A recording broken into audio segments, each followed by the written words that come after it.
ஆனைமுகனின் தம்பி அரோகரா விரும்பி ஈசனின் இளைய மகன் முருகனின் திருவடி சரணம். வணக்கம் நேயர்களே. இன்று 3/12/2016 துன்முகி வருடம் கார்த்திகை மாதம் 18ஆம் தேதி சனிக்கிழமை, சதுர்த்தி திதி, உத்திராடம் நட்சத்திரம், வணிசை கரணம், சித்த யோகம் கூடிய நாள். சூலம் கிழக்கு தென்கிழக்கு, நாளை கேட்டு பரிகாரம் தயிர். இன்னைக்கு சதுர்த்தி பிளஸ் உத்திராடம் இருக்கு. உத்திராடம் விநாயகரோட தேவதை, உத்திராட நட்சத்திரத்தினுடைய தேவதை விநாயகர். அது மாதிரி சதுர்த்தி திதி விநாயகருக்குரியது. அப்போ உத்திராடமும் சதுர்த்தியும் சேர்ந்து வந்திருக்கிறதுனால இன்னைக்கு கணபதி ஹோமம் போடலாம், வீட்டில் ஏதாவது போடலாம், அல்லது விநாயகருக்கு ஒரு அபிஷேகம் பண்ணலாம். அதோட விநாயகரை வலம் வரலாம். விநாயகருக்கு வெள்ளருக்கம்பூ மாலையிட்டு வேண்டலாம். முக்கியமாக நரம்பு சம்பந்தமான தொந்தரவுகள், தோல் சம்பந்தமான தொந்தரவுகள், வழக்குகள் இருக்கிறவங்க விநாயகர் இன்னைக்கு வழிபட அது தீரும். பச்சரிசி மாவு கையில் எடுத்து உங்கள் தலையை 3 சுற்று, ஃபஸ்ட்டு விநாயகர் 3 சுற்று சுற்றி, விநாயகருடைய தலையை 3 சுற்று சுற்றி, உங்கள் தலையில் 3 சுற்று சுற்றி எறும்பு குளிக்கு போட்டாலும் உங்களுக்கு ஏழரை சனி, அஷ்டம சனி, கண்டக சனி, அஷ்டார்த்தம சனி, 4ஆம் திசை சனி, நீச சனி 3ஆம் திசையாக வர்றது, அஷ்டமாதிபதி திசையாக சனி இருக்கிறது, அல்லது அஷ்டமத்தில் சனி இருந்து திசை நடத்துறது, இந்த பாதிப்புகளை எல்லாம் போக்கும். அதோடு இன்னைக்கு நீங்கள் பைரவரை கும்பிடலாம். பைரவரை மாலை 6 to 8 மணிக்குள்ள. சிவன் கோயிலில் கடைசி பூஜையை 8 மணிக்கு இந்த பள்ளியற பூஜை முடிச்சுட்டு தான் அந்த பைரவருக்கு செய்வாங்க. பார்த்துருப்பீங்க. இப்படி பார்க்காதவங்க நீங்கள் 6 மணிலேருந்து 8 மணிக்குள்ளே போய் பைரவருக்கு 2 நல்லெண்ணெய் தீபம் மண் விளக்குலையும் போடலாம். போட்டு வழிபட அந்த ஏழரை சனி, அஷ்டம சனி, கண்டக சனி, அஷ்டார்த்தம சனி, 3ஆம் திசை நீச சனி, 4ஆம் திசையாக சனி திசை, இப்படி இருக்கிறதெல்லாம் கொஞ்சம் இடையூறுகளை, பாதிப்புகளை நீக்கி மனசில் மகிழ்ச்சியும் காரிய தடைகளை நீக்கி வாழ்வில் முன்னேற்றமும் உண்டாகும். அதோட வீட்டில் சுத்தமாக கழுவி விடலாம். வீட்டை அந்த குப்பையெல்லாம் இல்லாமல் கழுவி விடலாம். சுத்தம் சுகம் தரும்னு முன்னோர்கள் சொன்னதை இன்னைக்கு நீங்கள் பாருங்கள். முடிஞ்ச வரைக்கும் நிறைய பேர் ஒரு பதவியில் இருக்கிறவங்க, கொஞ்சம் வசதி வந்தவங்க, அதிக சம்பளம் பெறுறவங்க, அதிகமாக சம்பாதிக்கிறவங்க கீழே இறங்கி வரமாட்டாங்க அவ்வளோ சீக்கிரம். ஏங்க அப்படி இருக்கணும்? எப்பவுமே ஒரே மாதிரி இருக்கலாம். சின்ன வயசில் எப்படி இருந்தோமோ அப்படி நம்ம இறங்கி வேலை செய்யலாம். இப்படி வேலை செய்கிறதுனால, கைகால் அசைக்கிறதுனால, நடக்கிறதுனால நம்ம என்ன ஆகுதுன்னா நமக்கு சிறப்பு. நம்ம கிட்ட வேலை செய்கிறவங்களோட சேர்ந்து நாமும் வீட்டு வேலை செய்யும்போது என்ன ஆகுன்னா, அவங்களுக்கு முதலாளிக்கும் வேலைக்காரங்களுக்குள்ள இடைவெளி இல்லாமல் அவங்களுக்கு ஒரு மகிழ்ச்சி இருக்குது. அதான் அவங்களும் செய்கிறாங்கப்பா அப்படின்ட்டு அது ஒரு நட்போட இருக்கணும். அப்படி ஒரு சூழலை இன்னைக்கு நீங்கள் உருவாக்கலாம். அதோட காகத்துக்கு தயிரும் எள்ளும் கலந்து சாப்பாடு வைக்கலாம். பழைய சாதம் எக்காரணத்துக்கு கொண்டு வைக்கக்கூடாது. சில பேர் பழைய சாதத்தை வச்சிடலாம், சும்மா தானே இருக்குது அப்படின்னு. என்ன சொல்கிறதுன்னு தெரியல. அப்படி கூட சொன்னார், பழைய சாதம் தான் வைக்கணும் அப்படின்னு சொல்லிட்டு. அது வைக்கக்கூடாது. அதெல்லாம் எடுத்துகிட்டு புதுசாக பாத்திரமெல்லாம் கழுவிடணும். வீடெல்லாம் கூட்டி தொடச்சி விட்டுறணும். அதோட நீங்கள் ஒரு வேலையாவது இந்த மாதிரி அஷ்டார்த்தம சனி, இந்த மாதிரி சனி பாதிப்பு இருக்கிறவங்க விரதம் இருக்க முடிஞ்சால் இருந்து அந்த காகத்துக்கு தயிரும் எள்ளும் கலந்து எடுத்து நீங்கள் வைக்க, அந்த காகம் சாப்பிட்டு போகும்போது உங்களுக்கு அந்த வாரம் முழுக்க அந்த சனி கிரகத்தினோட பாதிப்பு வீட்டை அண்டாது. அப்படி இடையூறுகள் நீங்கும். அதோட மனபயம், மரண பயம் அகலும், உறக்கம் நல்லா வருமுங்க. இனி இன்றைய கிரக நிலைகளை பார்க்கும்போது சூரியன் விருச்சிகத்தில் இருக்கார் நட்பு நிலையில். சந்திரன் இன்னைக்கு இருக்கக்கூடிய இடம் தனுசில் மதியம் வரைக்கும் இருக்குது. இந்த உத்திராடம் 1ஆம் பாதம் தாண்டிடுச்சுன்னா 2ஆம் பாதம், 3ஆம் பாதம், 4ஆம் பாதம் மகரத்துக்கு போயிடும் இல்லைங்களா? அந்த வகையில் இன்னைக்கு மதியம் வரைக்கும் சந்திரன் தனுசில் இருப்பார். அதுக்கப்புறம் மகரத்துக்கு போயிடுவார். செவ்வாய் மகரத்தில் உச்சமாக இருக்கு. அதுக்கடுத்தது புதனை பற்றி பேசணும்னா அவர் தனுசில் சமநிலை, குரு கன்னியில் நட்பு நிலை, சுக்கிரன் மகரத்தில் நட்பு நிலை, சனி விருச்சிகத்தில் பகை, ராகு சிம்ம பகை, கேது கும்ப பகை பெற்றிருக்கக்கூடிய கிரக சஞ்சார நிலை வானமண்டலத்தில் இருக்குது. இனி இன்றைய ராசி பலன்களை மேசம் முதல் மீனம் வரைக்கும் பார்க்கலாம். முதல்ல மேச ராசி. அசுவனி பரணி கிருத்திகொண்டாம் பாதம் கூட ராசி அதிபதி செவ்வாய். இந்த ராசிக்கு கிரகங்களுடைய போக்கில் முக்கியமாக சந்திரனுடைய நிலை பற்றி தான் நம்ம நாள் பலன்னு சொல்லிட்டு இருக்கோம். இப்போ குரு பயிற்சி, சனி பயிற்சி, ராகு கேது பயிற்சி இப்படி எல்லாம் சொன்னாலும் கூட, அது வருட பலன்களில் சொன்னாலும் கூட, நம்ம நாள் பலனில் சந்திரனுடைய போக்கை வச்சு தான் முக்கியமாக நாள் பலன் சொல்கிற அடிப்படையில் சந்திரன் திரிகோணத்தில் இருக்கிறதுனால இன்னைக்கு உங்களுக்கு நற்செயல்களை, நல்ல பலன்களை நடத்தக்கூடிய சந்தர்ப்பத்தை உருவாக்குவார். பலவீனங்கள் அகலும், உறவுகளுக்கு இருந்த சங்கடம் விலகும். ரொம்ப நாளாக வந்து பேசாமல் இருந்த உறவுகள் கூட இன்றைக்கி ஏதாவது ஒரு இடத்துல முக்கியமான சம்பவங்களுக்குரிய இடத்துல ஒரு நிகழ்ச்சிகளுக்குரிய இடத்துல சந்திச்சிட்டான் பேசுவீங்க. அப்படிப்பட்ட ஒரு நல்ல நிலையை கொடுக்கக்கூடிய நாளாக இன்றைக்கி இருக்குது. விருந்து நிகழ்ச்சிகள் இன்றைக்கி பங்கேற்கிறதும் மொய்முறைகள் வைக்கிறதும் உறவுகளோட பேசி சிரிக்கிறதும் உண்டான சிரிப்பு உங்கள் மனசில் தூரத்துலேருந்து உங்கள் அப்பாவோ அம்மாவோ உட்காந்து உங்களை பார்த்தாங்கன்னா நீங்கள் சிரிக்கிறது பார்த்து அவங்களும் மகிழ்ச்சி அடைவாங்க. ஏன்னா குழந்தைகளை ஏன்னா கல்யாணம்னு பண்ணி கொடுத்தாச்சுன்னா அப்புறம் அவங்களுக்கு குழந்தை கிடைக்கணும், அவங்க குழந்தை நல்லா படிக்கணும், அப்புறம் அவங்க குழந்தைக்கு கல்யாணம் நடக்கணும், அப்புறம் அவங்க வீடு கட்டணும்னு இப்படித்தான் நினைக்கிறோம் நம்ம. அது பார்த்தீங்கன்னா மனித வாழ்க்கையில் பிறந்ததுலேருந்து ஆயுள் உள்ள வரைக்கும் ஏதாவது ஒரு கவலை இருக்குது. ஆனால் அவங்க பெற்றோருக்கு கூட இன்றைக்கி வந்து அந்த கவலை விலகும்னு சொல்லக்கூடிய நாளாக இருக்குது. அதில் வந்து அசுவினி நட்சத்திரத்தில் பிறந்தவங்களுக்கு உடல் உபாதை அசதி சோர்வு நீங்கள் இன்றைக்கி வந்து முருக கடவுளை வழிபடுறதும் சிறப்பு. பரணியில் பிறந்தவங்க பைரவருக்கு ஒரு நல்லெண்ண தெய்வம் போட்டு வழிபடுங்க.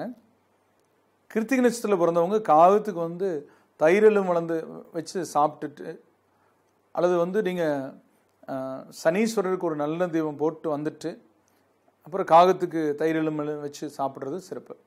அது நீங்கள் முதல்ல பண்ணிட்டாலும் அப்புறம் இது முதலா பின்னாடியா அப்படிங்கிறது இல்லை. சில பேர் வந்து பார்த்தீங்கன்னா திருநள்ளாறு போயிட்டு வர எங்கேயும் போகக்கூடாதுன்னு சில ஜோசியர் சொல்லிடுறாங்க. அப்படி இல்லை, அது வந்து தர்ப்பணேஸ்வரர் கோயில், ஈஸ்வரன் கோயில் இருக்கக்கூடிய எல்லா கோயிலுமே சனீஸ்வரர் இருக்குது. அது நலரும் வழிபட்டதுனால ஸ்பெஷல். அங்கே போயிட்டு எங்கேயும் போகக்கூடாதுங்கிறதெல்லாம் கிடையாது. ஏன்னா தோஷம் கழிச்சா மட்டும்தான் ஒரு இடத்துலேருந்து இன்னொரு இடத்துக்கு வந்து அடுத்த நாள் போகணும் அல்லது நேராக வீட்டுக்கு வரணும்னு ஒரு சாஸ்திரம் இருக்குது. அது சில கோயிலுக்கு தான் இருக்குது, அப்படி எங்கே இல்லை. நீங்கள் வேணால் கேட்டுக்குங்க, என்னோடய அனுபவத்தை சொல்கிறேன். அடுத்தது ரிஷப ராசி. கிருத்திகை 2, 3, 4 பாதங்களும், ரோகிணி 4 பாதங்களும், மிருகசீரிடம் 1, 2 பாதங்கள் இருக்கு. ராசி அதிபதி யாருங்க அப்படின்னா ஒரு சுக்கிரன். நல்ல வாய்ப்புகளும் நல்ல சந்தர்ப்பங்களும் ஏற்படக்கூடிய நிலையை காட்டுமா இன்றைய கிரக நிலைனா இன்னைக்கு மதியம் வரைக்கும் சந்திரன் அஷ்டமத்தில் இருந்துட்டு கொஞ்சம் குழப்பங்களை கொடுக்கும். மதியத்துக்கு பின் நீங்கள் எடுக்கிற முடிவுகள் நல்லா இருக்கு. உடல் அசதி சோர்வு இருந்தாலும் கூட தேவையற்ற மனபயம் இருக்குன்னு வச்சுக்கோங்க. ஹாஸ்பிட்டல் போறீங்கன்னா அவங்க பார்த்துட்டு இசிஜி இதெல்லாம் எடுத்து பார்த்துட்டு ஒன்றும் பிரச்சனை இல்லைங்க, அது கேஸ்ட்ரபிள் தான், டைஜன் சாப்பிட்டு சரியாக போகணும். டைஜனு கூட நம்ம டாக்டர் கேட்டு தான் சாப்பிடணும். நான் சொல்கிறது அதுவும் அளவுக்கு அதிகமாக 4 ஒன்று சாப்பிட்டு நல்லா இருக்குது, நல்லா ஏப்ப மருந்துன்னு சொல்லிட்டு 4-5 சாப்பிட்டிங்கன்னா அது வேறு மாதிரியான நோயை கொண்டு வந்து விட்டுரும். அடிக்கடி அந்த மாதிரி மாத்திரைகளை போடணும் அப்படின்னா நீங்கள் டாக்டர் பார்க்கணும். ஆனாலும் இன்றைக்கி மதியத்துக்கு பின் உடலை பற்றிய கவலைகள் அகலும். குடும்பத்தில் உள்ள உறுப்பினர்களோடு இருந்து வந்த ஒத்த கருத்தின்மை விலகும். ஆக இன்றைக்கி வரவேண்டிய பணம் இன்றைக்கி மதியத்துக்கு பின் வந்து சேரும். கொடுக்க வேண்டியவர்களுக்கு இன்றைக்கி மதியத்துக்கு பின் கொடுத்துருவீங்க. ஆக இன்றைக்கி நாளினுடைய முற்பகுதி சிரமங்களும் குழப்பங்களும், இந்த நாளினுடைய பிற்பகுதி சிறப்புகளும் மகிழ்ச்சியும் ஏற்படக்கூடிய நாள். கிருத்திகை நட்சத்திரத்தில் பிறந்தவங்க இன்றைக்கி வந்து தன்வந்திரியை வழிபட சிறப்பு பெறுவீங்க. ரோகிணி நட்சத்திரத்தில் பிறந்தவங்க பைரவருக்கு ஒரு நல்லெண்ணெய் தீபம் போடுங்க. முக்கியமாக வெண்பூசணியில் போடுறது உங்கள் நட்சத்திரத்துக்கு ரொம்ப சிறப்பு. அது சின்னதாக வாங்கிக்கலாம், ரொம்ப பெருசாக வாங்கணும் இல்லை, சின்னதும் கிடைக்கும். மிருகசீரிட நட்சத்திரத்தில் பிறந்தவங்க நீங்கள் வந்து இன்னைக்கு நவகிரகங்களுக்கு நவதானியம் போட்டு 9 சுற்று வலம் வந்து நல்லெண்ணெய் தீபம் ஏற்றி வழிபடுங்க. நவகிரக ஸ்தோத்திரம் படிக்கலாம். அடுத்தது மிதுன ராசி. மிருகசீரிடம் 3, 4 பாதங்களும், திருவாதிரை 4 பாதங்களும், புனர்வூசம் 1, 2, 3 பாதங்களும் இருக்கும். ராசி அதிபதி புதன். இந்த ராசிக்கு கிரக நிலைகளோட போக்கு இன்னைக்கு வந்து மதியம் வரைக்கும் சிறப்புக்குரிய நிலை கொடுக்குது. மதியத்துக்கு பின் சந்திரன் அஷ்டமத்தை வந்து கொஞ்சம் குழப்பங்களை கொடுக்கும். ஒருத்தர் கூட நான் கேட்ட ஃபேஸ்புக்கில் கேட்டிருந்தார், ஒரு நீங்கள் 12 ராசிக்கு சொல்கிறீங்க, அப்போ அதுக்கப்புறம் ராசிகளுக்கு எப்போ சொல்வீங்க அப்படின்னு. அது அந்த கேள்விக்கான பதில் நீங்கள் சொல்ல முடியுமா உங்களால்? இப்படியெல்லாம் கேள்வி கேட்கலாமா? அந்த மாதிரி இருக்காங்க. ஏன்னா ஒரு விஷயம் ஒருத்தருக்கு பிடிக்கலன்னு வச்சுக்கோங்க, அதனால் பிடிக்காத விஷயத்தை அவங்க வந்து ஏளனம் பண்ணுறது, கேவலமாக நினைக்கிறது, இப்படியெல்லாம் இருக்காங்க. உங்களுக்கு பிடிக்கலன்னு நீங்கள் ஒதுங்கி போயிருங்க. நான் சொல்கிறது அதான். ஒருத்தருக்கு வந்து ஒரு விஷயம், நம்ம ஒரு சேனல் பார்த்துட்ருக்கோம், அந்த சேனலில் நம்ம வந்து ஒரு நிகழ்ச்சி பிடிக்கலன்னு நம்ம அடுத்த நிகழ்ச்சி மாற்றிட்டு போயிட்டுருக்கோம். அது குறை சொல்கிறதுக்கு இல்லை, அதை பிடிச்சவங்க சில பேர் இருப்பாங்க. அதை நான் சொல்லுவேன் அடிக்கடி. உங்களுக்கு ஒருத்தர் பிடிக்குதுன்னா எல்லாருக்கும் பிடிக்குன்னு அர்த்தம் இல்லை. உங்களுக்கு ஒருத்தர் பிடிக்கலைன்னா எல்லாருக்கும் பிடிக்கலன்னு அர்த்தம் இல்லை. ஆனால் உங்களுக்கு பிடிச்சவர் நல்லவராகவே இருக்கணும்னு அர்த்தம் இல்லை, பிடிக்காதவர் கெட்டவராக இருப்பாருங்கிறது அர்த்தமும் இல்லை. இப்படி சில விஷயங்கள்லாம் இருக்கு. நம்ம ஒன்று போட்டால் அதில் வந்து அரசியல் மற்ற விஷயங்கள் எல்லாம் கலக்குறாங்க. நான் சொல்கிறது நல்ல விஷயங்கள் யார் சொன்னாலும் ஏற்றுக்கணும் அப்படிங்கிற ஒரு விஷயம் இருக்கணும். நம்ம இப்படியெல்லாம் போகிறதுனால தான் நாடு வந்து முன்னேறல அப்படிங்கிறது எனக்கு நல்லா தெரியுது. இதுக்கு வந்து வயசு 50-60 இருக்கிறவங்க கூட அப்படி நடந்துக்கிறாங்க. அதாவது நம்ம ஒரு கொள்கையை வச்சுருக்கோம் அப்படின்னா அந்த கொள்கையில் சில சமயம் மாற்றங்களை ஏற்படுத்தணும் காலத்துக்கு ஏற்ப. நான் இந்த வழியிலே தான் போவேன் அப்படின்னு போகும்போது என்ன ஆகும் அப்படின்னா, நம்ம வந்து வாழ்கிறதுக்கான ஒரு சூழலை, அதுக்கான தகுதியை நம்ம இழக்கிறோம் அப்படின்னு அர்த்தம். ஆக நான் என்னங்கிறேன்னா, அது காலத்துக்கேற்ப அது பிடிக்கிற பட்சத்தில் சில விஷயங்கள் மாறிட்டு போயிட்டு இருக்கணும். அது ரொம்ப முக்கியம். அது போன்ற நிலையில் நான் அப்படி இருந்தேன் இப்படி தான் இருப்பேன் அப்படின்னு இல்லை. எனக்கு தெரிஞ்சு நிறைய பேர் சின்ன வயசில் சாமி இருக்குது அதெல்லாம் கிடையாது அப்படின்னு சொன்னவங்க கூட ஒரு குறிப்பிட்ட வயசுக்கு அப்புறம் அவங்க சாமியே வந்து தான் சாமியே உணவு மாதிரி அவங்க எடுத்துட்டாங்க. தினந்தோறும் வந்து இறைவனை வழிபடாமல் இருக்கிறது இல்லைங்கிற நிலைமை கூட வந்துட்டாங்க. அதனால் இறைவனை பற்றி நம்ம சொல்லும்போது ஆக இறைவனை பிடிக்காதவங்களுக்கு என்னை பிடிக்காது, ஆனாலும் நான் சொல்லாமல் இருக்க முடியாது. ஏன்னா எனக்கு இறைவனை பிடிக்கும். ஏன்னா இறைவனுடைய செயல்பாடுகள் எனக்கு தெரியும். அந்த வகையான நிகழ்வுகளில் அதை பிடிச்சவங்கெல்லாம் இதை ஃபாலோ பண்ணலாம். அதில் வந்து இன்றைக்கி வந்து உங்களுக்கு வந்து நல்ல சந்தர்ப்பங்களும் மகிழ்ச்சியும் ஏற்பட்டாலும் மதியத்துக்கு பின் கொஞ்சம் குழப்பங்களும் ஏற்படுத்தக்கூடிய சூழல்களை உருவாகும். அப்படிங்கிற அடிப்படையில் மதியத்துக்குள் சில முக்கியமான நிகழ்வுகளை முடிவெடுக்கிறதுனா எடுத்துக்கோங்க. ஆக மதியத்துக்கு பின் நீங்கள் ஒரு ஃபங்க்ஷனுக்கே போகிறீங்க, ஒரு மேரேஜ் ஃபங்க்ஷனுக்கே போனாலும் சரி, ஈவினிங் வந்து வண்டியில் போகிறீங்கன்னா டிராஃபிக்கெல்லாம் நிறையா இருக்கும். அதோட நாம் வந்து ஏதோ ஒரு இடத்துல ஒரு முற்ற மாதிரி ஒருத்தன் வந்துட்டா கூட இறங்கி நின்று ரோட்டில் நாம் மேலும் அந்த டிராஃபிக் வந்து அதிகமாகிற மாதிரி பண்ணக்கூடாது. அப்புறம் ஒரு இடத்துக்கு நம்ம கல்யாணத்துக்கு போகிறோம் அப்படின்னு இன்றைக்கி சந்திரன் அஷ்டமத்தில் இருக்குன்னா, நம்மளை பார்த்தா 4 பேரோட போகிறோன்னா நம்ம பார்த்தா அவங்க வந்து சிரிக்காமல் கூட இருக்கலாம். அவங்க ஒரு மாதிரி மனசோர்வில் மனநிலையில் இருக்கலாம். வேற ஒருத்தர் அவங்கள டைவெர்ட் பண்ணலாம், அவங்க கூட அவங்க பேசலாம், அவங்களுக்கு ஒரு ஃபோன் வந்திருக்கலாம், அவங்க எடுக்கலாம், இப்படியெல்லாம் இருக்கும். நாம் அதை கண்டுக்காமல் நம்ம கூப்பிட்டுருக்காங்க, நம்ம போகிறோம், நம்ம ஒர்க்கை முடிச்சுட்டு நம்ம வரோம் அப்படிங்கிற மாதிரி நினச்சிக்கணும். அதிலெல்லாம் நம்ம வந்து ஒரு இதாக நினச்சோம் அப்படின்னா அப்புறம் உறவுகள் இல்லாமல் போயிடும். ஆக முக்கியமான விஷயங்கள் யாராவது கேட்டாங்க கூட அவங்கள கேட்டு சொல்கிறேங்க அப்படிங்கிற மாதிரி ஒருத்தர் கேட்டு நீங்கள் அந்த பதிலை சொல்லலாம். கோபப்படாமல் இருக்கலாம். இப்படி எதுலேயுமே கொஞ்சம் கவனமாக இருக்கணும். ஒரு வண்டியை வந்து பெட்ரோல் அடிக்காமல் கூட நீங்கள் அவசரத்தில் எடுத்துகிட்டு போகலாம். பாதி வழியில் பெட்ரோல் இல்லாமல் தள்ளிட்டு வர வேண்டிய சந்தர்ப்பத்தை கொடுக்கும். இப்படி அந்த சந்திரன் அஷ்டமத்துக்கு வரும்போது இப்படியெல்லாம் நடக்கும்னு சொல்கிறேன். அதனால் இன்றைக்கி மதியத்துக்கு பின் எங்கே போகிறதுனாலும் கவனமாக போயிட்டு வாங்க.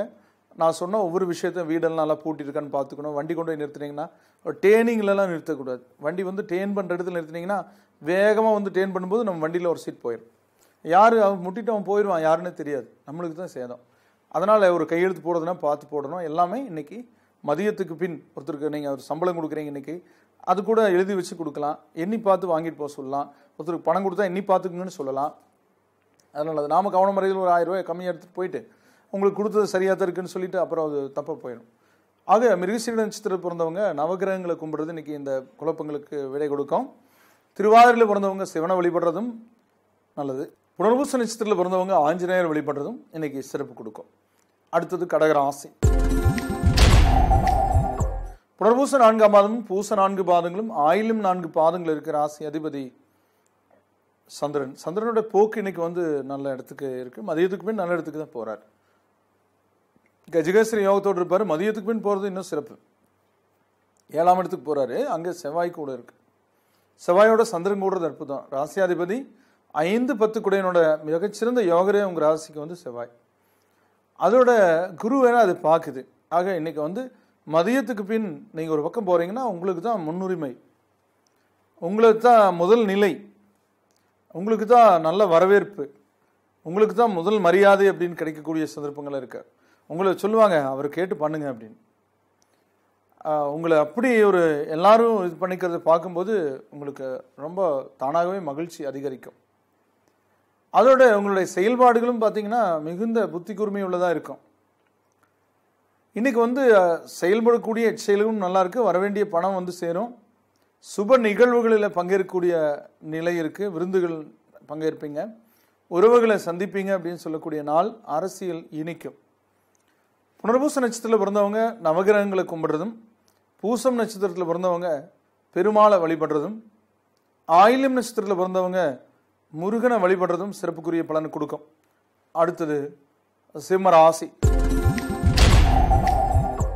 மகம் 4 பாதங்களும் பூரம் 4 பாதங்களும் உத்திரம் 1 பாதமும் இருக்கும். ராசி அதிபதி சூரியன். இந்த ராசிக்கு இன்னைக்கு மதியம் வரைக்கும் இருக்கக்கூடிய சந்திரன் மதியத்துக்கு பின் போகக்கூடிய இடமும் மோசம் இல்லை. ஏன்னா விரையாதிபதி சத்ருஸ்தானத்துக்கு போகிறது, மறைவிடத்துக்கு போகிறது ஒரு வகையில் விரயங்கள் கட்டுப்படும். இதை விற்று தான் அவனை பண்ணணும்னு நினச்சிட்டு இருந்தேன், பரவாயில்லப்பா அது தேவையில்லை அப்படின்ட்டு நீங்கள் ஒரு செலவுக்காக வச்சுருப்பீங்க, விற்று பண்ணிடலான்ட்டு. அந்த செலவே வராத பட்சத்தில் அது மிச்சம் இல்லைங்களா? அந்த மாதிரி ஒரு சம்பவம் உங்களுக்கு உங்கள் வாழ்க்கையில் இன்னைக்கு வந்து நடக்கிறது உங்களுக்கு மகிழ்ச்சியை கொடுக்கும். இன்னைக்கு உங்களுக்கு உறவுகளோட ஆதரவு இருக்குது, நட்பு வட்டாரம் உதவிக்கு வரும், நல்ல செயல்களை நீங்களும் செய்வீங்க, நீங்களும் பிறருக்கு உதவுவீங்க, கல்வியில் நல்ல முன்னேற்றம் அடையக்கூடிய சந்தர்ப்பம், உங்களுடைய பெற்றோர் அதை பார்த்து மகிழ்ச்சி அடைவாங்க. விவசாயத்தில் வந்து உங்களுக்கு புதிய முயற்சிகளை கையாளுறது மூலமாக உங்களுக்கு எளிய முறை நிலையில் அதிக லாபம் பெறக்கூடிய சந்தர்ப்பத்தை இன்னைக்கு கண்டுணர்வீங்க. இன்னைக்கு வந்து உங்களுக்கு மகம் நட்சத்திரத்தில் பிறந்தவங்களுக்கு நவகிரகங்களை கும்பிடுறது அற்புதமான நற்பலன்களை கொடுக்கும். பூரம் நட்சத்திரத்தில் பிறந்தவங்க அம்மனை கும்பிடுங்க. உத்திரம் நட்சத்திரத்தில் பிறந்தவங்க இன்னைக்கு வந்து குலதெய்வத்தை வழிபட குறைகள் விலகும். அடுத்தது கன்னி ராசி. உத்திரை 2, 3, 4 பாதங்களும், அஸ்தம் 4 பாதங்களும், சித்திரை 1, 2 பாதங்களும் இருக்கும். ராசி அதிபதி யாருங்க அப்படின்னா ஒரு புதன். புதனோட போக்கு இன்னைக்கு எப்படி இருக்குன்னா பரவாயில்லைங்க. சந்திரன் இன்னைக்கு மதியத்துக்கு பின் திரிகோணத்துக்கு போறார். அவர் வந்து சுக்கிரனோட செவ்வாயோட கூடுறார். அது மோசம் இல்லை. செவ்வாய் அஷ்டமாதிபதியாக இருந்தாலும் 9க்கு அதிபதி அங்கே இருக்கு. ஆக திரிகோணாதிபதி அஷ்டமாதிபதியோட சேரும்போது அங்கே அஷ்டமாதிபதியோட வேலை நின்று போகும். 9க்குரியவன்னா மிகப்பெரிய அம்சம், தெய்வ அம்சம் பெற்று ஒரு உள்ள இடம். அந்த வீட்டுக்கு அதிபதி திரிகோணம்னு சொல்லக்கூடிய இன்னொரு திரிகோணத்தில், அதாவது 9ங்கிறது ஒரு திரிகோணத்துக்கு அதிபதி, 5ங்கிற திரிகோணத்துக்கு அதிபதியோட சேர்ந்து லாபாதிபதி கூடியிருக்கும் போது அஷ்டமாதிபதி ஒதுங்கி நிற்பான். ஆக இன்னைக்கு வந்து மிகச்சிறந்த அறிவாற்றல் இருக்கும். உங்களுக்கு சென்ற விடமெல்லாம் சிறப்பு பெறக்கூடிய சந்தர்ப்பம் உள்ள நாள்னு பொதுவாக சொல்லலாம். உத்திரத்தில் பிறந்தவங்க இன்னைக்கு வந்து நல்ல நிகழ்வுகளும் சிறப்புகளும் மேலவங்க. நீங்கள் சபரிமலை ஐயப்பனை எண்ணி வழிபடுங்க. யாராவது கோயிலுக்கு போயிட்டு வந்தாவது உங்களுக்கு அதுக்கான பிரசாதம் கொடுப்பாங்க உங்கள் கையில். அப்போ என்னோட வார்த்தை நீங்கள் நல்லா புரிஞ்சுக்குவீங்க. அஸ்தம் நட்சத்திரத்தில் பிறந்தவங்க நவகிரகங்களை கும்பிடுங்க. சித்திரை நட்சத்திரத்தில் பிறந்தவங்க இன்னைக்கு வந்து கருடாழ்வாருக்கு தெய்வமேற்றி வழிபடுங்க. அடுத்தது துலாராசி. சித்திரை 3, 4 பாதங்களும், சுவாதி 4 பாதங்களும், விசாக 1, 2, 3 பாதங்கள் இருக்கு. ராசி அதிபதி சுக்கிரன். இன்னைக்கு வந்து அதிகப்படியான மகிழ்ச்சி உள்ள நாள். உறவுகளுடைய திருமண போன்ற விசேஷ நிகழ்ச்சிகளில் பங்கேற்கக்கூடிய வாய்ப்புகள் இருக்கும். உங்களுடைய அழகை மிகைப்படுத்துவீங்க. இன்னைக்கு ஆடை ஆபரணம், நீங்கள் அதிகப்படியான மேக்கப், இதெல்லாம் வந்து பார்க்கறதுக்கு உங்களை ரொம்ப ஒரு உயர்ந்த நிலையை கொண்டு வரும். நம்ம சொல்லுவோம் அதிகாலையில் பார்ப்போம் வெள்ளி விடிவெள்ளிங்கிற மாதிரி ரொம்ப அழகாக இருக்கும். அந்த மாதிரி ஒரு நீங்கள் வந்து ஒரு ஸ்டார் மாதிரி இருப்பீங்க இன்னைக்கு அப்படின்னு சொல்லக்கூடிய சந்தர்ப்பத்தை ஏற்படுத்தும். அப்படி ஒரு மனநிலை இருக்குது, ஒரு உற்சாகமாக இருப்பீங்க. உங்களுக்கு வரன் அமையக்கூடிய சூழல்களை விசேஷங்களில் காட்டி கொடுக்கும். அங்கே வர்ற ஒருத்தங்க இந்த பொண்ணு இவ்வளோ அழகாக இருக்குது, நம்ம பையனுக்கு பார்க்கலாமா அப்படின்ட்டு நாளைக்கே ஜாதகம் கேட்பாங்க. இப்படி கூட நடக்கும். அப்படி ஏன்னா அதுவும் முக்கியம்தான். ஏன்னா ஆள் பாதி ஆடை பாதி, நம்ம வெளிப்படுத்துறதுக்கு அதுவும் முக்கியம்தான் அப்படிங்கிற ஒரு நிலையில். ஏன்னா மனிதனை வந்து சாமி கூட அலங்காரம் பண்ணித்தானே பார்க்குறோம், வெறும் சிலையாக பார்க்குறோம். இது தவறில்லை. அழகை வெளிப்படுத்தலாம், அநாகரிகமாக வெளிப்படுத்தாமல் அதே வந்து ஒரு தெய்வீகமாக வெளிப்படுத்தும் போது, பிறர் ஏற்றுக்கொள்ளக்கூடிய வகையில் வெளிப்படுத்தும் போது அதுக்குரிய சிறப்பே வேறேங்க. இன்னைக்கு வந்து சித்திரை நட்சத்திரத்தில் பிறந்தவங்க சக்கரத்தாழ்வாருக்கு தீபமேற்றி வழிபடுங்க. சுவாதியில் பிறந்தவங்க இன்னைக்கு பைரவரை வழிபடுங்க. விசாக நட்சத்திரத்தில் பிறந்தவங்க இன்னைக்கு வந்து மகாலட்சுமியை வழிபடுங்க. அடுத்தது விருச்சிக ராசி. விசாக 4ஆம் பாதமும், அனுச 4 பாதங்களும், கேட்ட 4 பாதங்களும் இருக்கு. ராசி அதிபதி செவ்வாய். செவ்வாயுடைய பலமான நிலை உங்களுக்கு ஒரு உற்சாகத்தை கொடுக்கும், ஒரு தைரியத்தை கொடுக்கும். ஒரு குழப்பம் இருந்தால் கூட அந்த குழப்பத்தை நீக்கும். சில விஷயங்களை எதிர்த்தா தான் ஒன்று சாதிக்க முடியும்னு இருக்கும். அவங்க நம்ம வந்து ரொம்ப தீண்டிகிட்டே இருப்பாங்க. ஒரு சில பேர் நம்ம பயந்து ஒதுங்கி போயிட்டு இருக்கும்போது திரும்ப திரும்ப சீண்டுவாங்க. எதிர்த்து நின்னோன்னா அப்புறம் அடங்கி போவாங்க, ஒதுங்கி போவாங்க. நியாயமான விஷயத்துக்கு எதிர்க்கணும், அநியாயத்துக்கல்ல நான் சொல்கிறது. அப்படி உங்களுக்கு வந்து ஒரு துணிச்சலை கொடுக்கறதோட இன்னைக்கு சந்திரனோட போக்கும் உங்களுக்கு இறைவனுடைய அருள் கூடி வர்றதுனால, பெரியவங்களோட முயற்சியால பிரச்சனைகளுக்கு தீர்வு ஏற்படும். குடும்பத்தில் சுப முடிவாகிறதுல மகிழ்ச்சி இருக்கும். இன்னைக்கு வந்து விசாக நட்சத்திரக்காரங்களுக்கு இடையூறுகள் நீங்கி நன்மைகள் ஏற்பட நீங்க தட்சிணாமூர்த்தியை கும்பிடுங்க. அனுசம் நட்சத்திரத்தில் பிறந்தவங்க இன்னைக்கு பைரவருக்கு தீபம் ஏற்றி வழிபடுங்க. கேட்டையில் பிறந்தவங்க தன்வந்திரியை கும்பிடுங்க. அடுத்தது தனுசு ராசி. மூலம் 4 பாதங்களும் பூராடம் 4 பாதங்களும் உத்திராடம் ஒரு பாதம் இருக்கிற ராசி அதிபதி குரு. இந்த ராசிக்கு கிரகங்களோட போக்கு இன்னைக்கு வந்து ஜென்மத்தில் இருக்கக்கூடிய சந்திரன் அடுத்து 2ஆம் இடத்துக்கு போறார். சுக்கிரனோட கூடும்போது கலை ஆர்வம் அதிகரிக்கும். கலைத்துறை சார்ந்தவங்களுக்கு வந்து பழைய படங்கள் ஏதாவது வந்து எடுத்து நின்றுச்சுன்னா அது திரும்ப வந்து வெளியிடுறதுக்கான முயற்சியில் இருப்பீங்க. கல்வியில் முன்னேற்றம், விவசாயத்தில் வந்து விலை கிடைக்காம இருந்த பொருள் விலை கிடைக்கும். இப்படி ஒரு நல்ல விஷயங்கள் எல்லாம் உங்களுக்கு நடக்கும். கல்வியில் நல்ல முன்னேற்றம் ஏற்பட்டதில் மகிழ்ச்சி இருக்கும். நீங்கள் ஒரு பரிசுகள் இந்த மாதிரிலாம் வாங்கக்கூடிய வாய்ப்புகள் இன்னைக்கு கொடுக்கும். கொஞ்சம் செலவுகள் கூடுதலாகி அந்த காரியங்கள் நடக்கும். முக்கியமாக வந்து மூலம் நட்சத்திரத்தில் பிறந்தவங்க இன்னைக்கு வந்து நவகிரகங்களுக்கு நல்லெண்ணெய் தீபம் ஏற்றி வழிபட்டு போக காரியம் வெற்றியாகும். பூராடம் நட்சத்திரத்தில் பிறந்தவங்க விநாயகருக்கு வந்து ஈடு தேங்காய் போட்டுட்டு போங்க, காரியம் வெற்றியாகும். உத்திராட நட்சத்திரத்தில் பிறந்தவங்க இன்னைக்கு வந்து பைரவரை வழிபடுங்க, ஏண்டசனியோட விரயச்சனியோட பாதிப்பு நீங்கும்.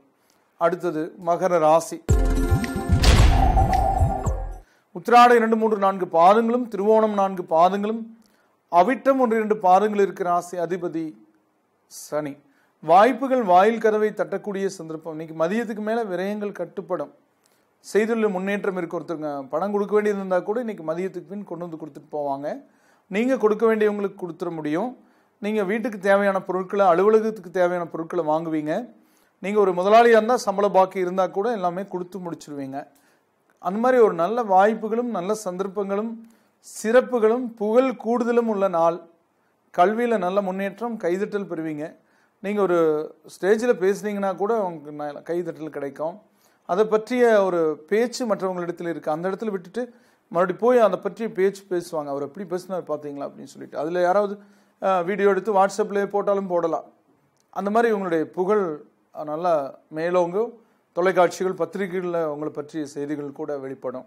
அப்படி ஒரு அருமையான நாள் இன்னைக்கு. அது மதியத்துக்கு பின் அந்த நிகழ்வுகளுக்கான நிலையில் அது சிறப்பு பெறும்னு சொல்கிறேன். வெளியூர் வெளிநாட்டு பயணத்துக்குரிய வாய்ப்பு இருக்குது. நீங்கள் ஒரு கம்பெனியில் இருந்தீங்கன்னா அவங்களே கூட அவங்களோட செலவில் உங்களை வெளிநாட்டுக்கு அனுப்புறது, கூடுதல் சம்பளம் கொடுக்கறது, இந்த மாதிரிலாம் இருக்குது. அது உங்களுக்கு பிடிச்சதாக கூட இருக்கும். இந்த மாதிரி விரும்பினவங்களோட வந்து விருந்து நிகழ்ச்சியில் பங்கேற்கக்கூடிய சந்தர்ப்பங்கள் இருக்குது. ஆக மனித வாழ்க்கையில் ஒவ்வொரு நாளும் வந்து சந்தோஷம் கூடுதலாக இருக்கணுங்கிறது தான் எதிர்பார்க்குறோம். அதுக்காகத்தான் உழைக்கிறோம். அது நிறைவு பெறும். இன்னைக்கு அது நிறைவேறும்னு சொல்கிறேன். நிறைவு பெறுங்கிறது வேற, நிறைவேறுங்கிறது வேற. அதில் வந்து உத்திராட நட்சத்திரத்தில் பிறந்தவங்களுக்கு விநாயகர் வழிபாடும், திருவோணத்தில் பிறந்தவங்களுக்கு பெருமாள் வழிபாடும், அவிட்டத்தில் பிறந்தவங்களுக்கு நவகிரக வழிபாடும் ஏற்றம் தரும். அடுத்தது கும்பராசி. அவிட்டம் 3, 4 பாதங்களும் சதயம் 4 பாதங்களும் புரட்டாதி 1, 2, 3 பாதங்கள் இருக்கும். ராசி அதிபதி சனி. இந்த ராசிக்கு இன்னைக்கு சத்ருஸ்தானாதிபதி விரயத்துக்கு வந்திருக்கிறதுனால மறைமுக சத்ருக்கள்னால செலவுகள் அதிகரிக்கும். இப்போ வந்து நீங்கள் ஒரு விஷயம் செஞ்சுட்டு இருக்கீங்கன்னா அது வந்து ஒருத்தர் இந்த மாதிரி நடக்குது அப்படின்னு ஏதாவது சொல்லி அதனால உங்களுக்கு வந்து செலவுகள் கூடுதலாகும். தேவையற்ற செலவுகள் அப்படி அந்த மாதிரிலாம் கொஞ்சம் சிரமங்கள் இருக்குங்கிற அடிப்படையில் இன்னைக்கு யாரிடத்திலும் பேச்சுவார்த்தை, எச்சரிக்கை, கவனமாக இருக்க வேண்டிய நாள். இன்னைக்கு வழிபாட்டுக்குரிய தெய்வமாக அவிட்டத்தில் பிறந்தவங்களுக்கு முருகனும், சதயத்தில் பிறந்தவங்களுக்கு வந்து அந்த சப்தகன்னியர் வழிபாடும், பூரட்டாதி பிறந்தவங்களுக்கு குபேர வழிபாடும் சிறப்பு தரும். அடுத்தது மீன ராசி. புரட்டாதி 4ஆம் மாதமும் உத்திரட்டாதி 4 பாதங்களும் ரேவதி 4 பாதங்கள் இருக்கிற ராசி அதிபதி குரு பகவான். குரு ராசியை பார்க்கறது பரவாயில்லைங்க. மகிழ்ச்சி அதிகரிக்கக்கூடிய நிலை, சுற்றுலா ஸ்தலங்களில் சுற்றி வரக்கூடிய நிலை, வெளியூர் வெளிநாட்டு பயணங்களுக்குரிய வாய்ப்புகள், இப்படி உங்கள் வாழ்க்கையில் நீங்கள் நினச்சி பார்க்க முடியாத சில விஷயங்கள்லாம் இப்போ நடந்துட்டுருக்கும். ஆகாய மார்க்கமான பயணம், கடல் மார்க்கமான பயணம் இப்படி இருக்கும். ஆக வாழ்க்கையில் கஷ்டப்பட்டு வந்தவங்க கஷ்டப்பட்டே இருக்க மாட்டாங்க. சிறப்படைவாங்கிறது, திருமண நிகழ்வு முடிவாகிறது, திருமணம் நடந்ததில் மகிழ்ச்சி, அப்படி ஒரு சிறப்பு இருக்குது. நம்ம வந்து இப்போ ஒரு எந்த ஒன்று பண்ணிட்டாலும் அதுக்கப்புறம் அதனுடைய தொடர்ச்சி இருந்தால் தானே மகிழ்ச்சி இருக்கும். அந்த மாதிரி எந்த ஒரு விஷயத்துலையும் அந்த தொடர்ச்சி, மகிழ்ச்சியான தொடர்ச்சிக்குரிய சந்தர்ப்பம் இருக்குன்னு சொல்ல வரேன். கல்வியில் முன்னேற்றம், வீட்டில் வந்து பெயிண்டிங் ஒர்க் ஏதாவது பெண்டிங் இருந்தால் நடக்கிறது, இப்படி ஆபரணங்கள் ஏதாவது வங்கியில் வந்து நகைகளை வச்சுருந்தீங்கன்னா திரும்ப எடுக்கிறது, இப்படி கல்வியில் வந்து ஒரு முடக்கம் இருந்தால், ஏதாவது அரியர்ஸ் இருந்தால் கூட அதெல்லாம் வந்து பாஸ் பண்ணுறது, அதே மாதிரி அரசியல் உங்களுக்கு உங்களை தேடி பதவி வர்றது, இப்படியெல்லாம் இருக்குது. குழந்தை இல்லாதவங்களுக்கு குழந்தை கிடைக்கிறது, குடும்பம் பிரிஞ்சிருந்தா டைவர்ஸ் லெவலுக்கு போனவங்க கூட கடைசியாக ஃபைனலாக போய் நிற்கும்போது நாமே டைவர்ஸ் பண்ணிக்கணும் அப்படிங்கிற எண்ணம் மாறி அதை வாபஸ் வாங்கிறது, இப்படியெல்லாம் இருக்கும். ஆக நல்ல நிகழ்வுகளுக்குரிய சந்தர்ப்பம். அதுவும் 11ஆம் இடத்துக்கு வரப்போகிற இன்னைக்கு சந்திரன், இன்னைக்கு கூடுதல் மகிழ்ச்சி, அப்படிப்பட்ட ஒரு நிலை. ஆக இன்னைக்கு வந்து பூரட்டாதியில் பிறந்தவங்களுக்கு வழிபாட்டுக்குரிய தெய்வமாக நவகிரகங்களும், உத்திரட்டாதியில் பிறந்தவங்களுக்கு பெருமாள் வழிபாடும், ரேவதி நட்சத்திரத்தில் பிறந்தவங்களுக்கு நட்சத்திரத்துக்கு தேவதைன்னு சனி பகவான் சொல்லுவாங்க. நட்சத்திர அதிபதி வேற, தேவதை வேற. அந்த சனிக்கு நல்ல தெய்வம் ஏற்றி வழிபடுறதும் சிறப்பு. நேயர்களே, இதுவரை உங்களுடைய ராசி பலன்களை கேட்டு தெரிந்து கொண்டீர்கள். பொதுவானவை. உங்களுடைய பிறந்த தேதி நேர அடிப்படையில் ஜாதகம் கணித்து திசாபுத்தி யந்திரங்களை அறிந்து அதற்கேற்ப உங்கள் வாழ்வை சீரமைத்து சிறப்புடன் வாழ முருகனை வேண்டி விடைபெறுவது ஜோதிட எண்கணித வாஸ்து நிபுணர் அன்னூர் KR வேலுசாமி. வணக்கம் நேயர்களே.